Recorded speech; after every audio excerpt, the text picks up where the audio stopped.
So the whole point of what did India do correctly that they did so well, throughout the tournament? What has they been doing well? And my mind goes back to that whole conversation that we had earlier about chasing the ones and making sure that the dots are always going to be in control if you keep taking the singles. Yeah, I'm still not sure that the dots are in control. Yeah, pretty much half the innings is going in dots. But if you look, if you're talking of what India did well, and you're talking throughout the tournament, I think we did two things well.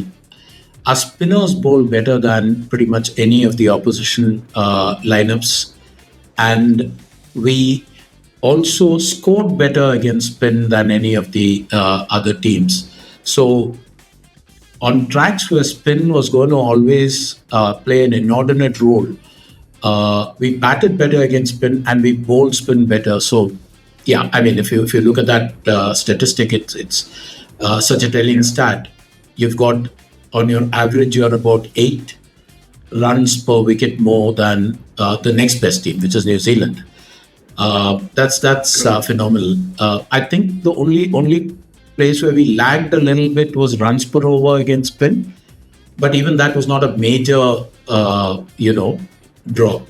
So all told, I think that's what they did. They picked the right team for the conditions, and they used the right team. But I mean, if you look at today's game, for instance, I was hoping this would happen, and it actually happened. Kuldeep got the ball in the 11th over.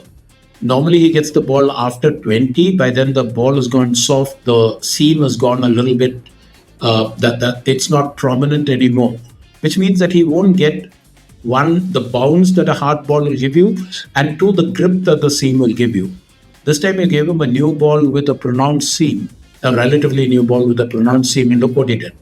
I mean, he was phenomenal in that first spell. He was almost unplayable, and so yeah, I think that.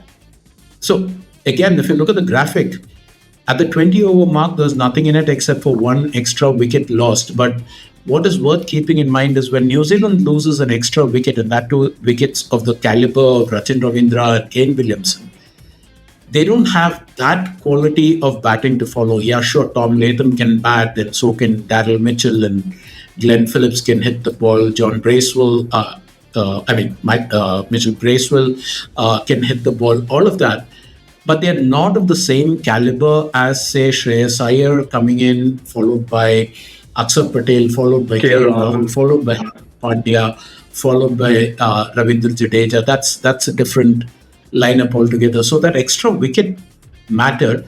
And because the New Zealand batting lineup is not as strong or as reliable, I mean, two of the players are actually hitters, not necessarily batsmen who can play long innings. What that meant was that, and again, Tom Latham had a bad day out. I think he scored about 14 runs in 30 deliveries or some such. So what it meant was that in fact, like Phillips. Yeah, sorry. Players like Glenn Phillips and who else was it? Daryl Mitchell actually had to spend a lot of time consolidating. So if you look at that 30 to 40 over mark, when you're slowly 14th to 27th, I think they didn't get a boundary for almost 80 balls. Yeah. They didn't have a single boundary. Correct. And singles weren't easy to get either. One of the things that the Indian spinners did brilliantly, I thought, was they just bowled wicket to wicket. Normally, they try different things. They try bowling outside the wicket to the packed offside field sometimes, and all of that. This time, they were relentless in line and length, which meant that even singles were very difficult for New Zealand to get.